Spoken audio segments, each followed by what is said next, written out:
So the easiest way I've found to clean up is to proof out all of the ink onto newsprint. So when we're printing, our concern is always about making sure that the stencil stays wet, either with ink, or if we don't have ink in it and we just have residue of ink in it, we want to make sure we spray that screen with either water, or you could even spray it with a cleaner, glass cleaner, or the simple green, or something like that. Okay, once that stencil is wet, then I've got some time to start cleaning up the ink off of the squeegee and start pulling it off of the screen. So you can use either a spatula, like I'm doing, or you can use a mat board tab, right? Just a square of mat board from our box of mat board tabs over by the ink cabinet. The spatulas are really nice and flexible, so they're easy to kind of use to help scrape up ink. And if I sprayed cleaner in there, and I'm scraping up some of that into the ink, it doesn't really matter all that much. You won't have any that will affect the ink in any detrimental way.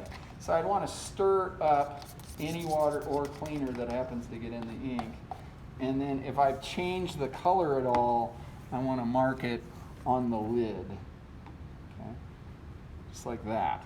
So then we can put it back on the shelf. I don't have a lot of ink there to clean up.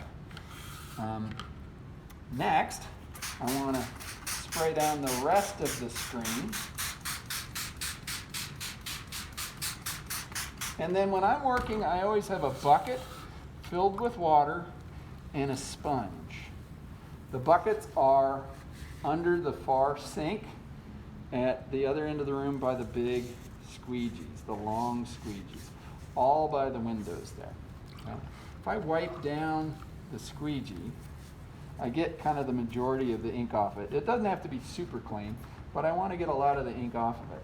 And so now what I'm going to do is push that inky water through the stencil, okay, onto the newsprint, and then soak up the remaining inky water, wiping off my squeegee with sponge.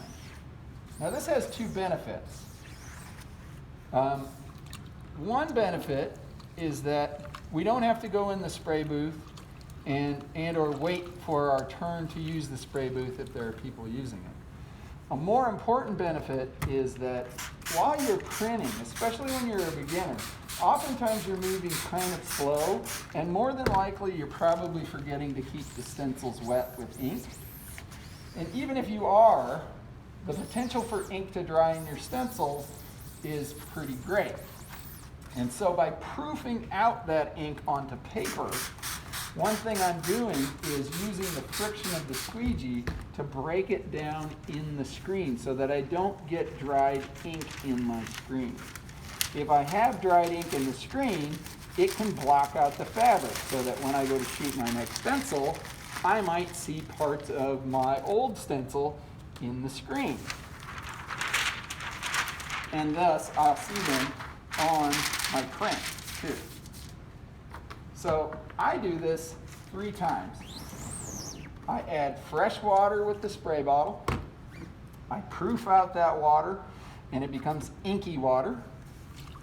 And then I soak up as much of that inky water with a sponge off the screen as I can. You can see while I was talking, I let some of it go underneath. That's fine. We can wipe the underside too. And then if you have newsprint that has a lot of water on it, you're just going to wad it up and throw it away.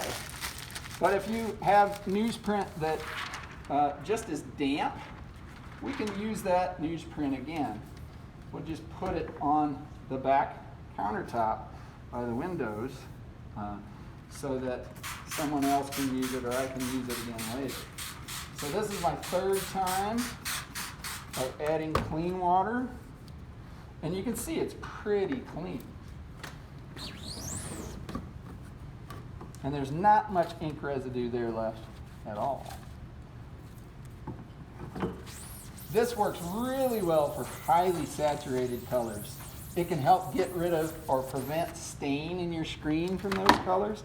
And like I said, it can also help you make sure that you don't have any ink that's dried out in the screen and blocking out the fabric.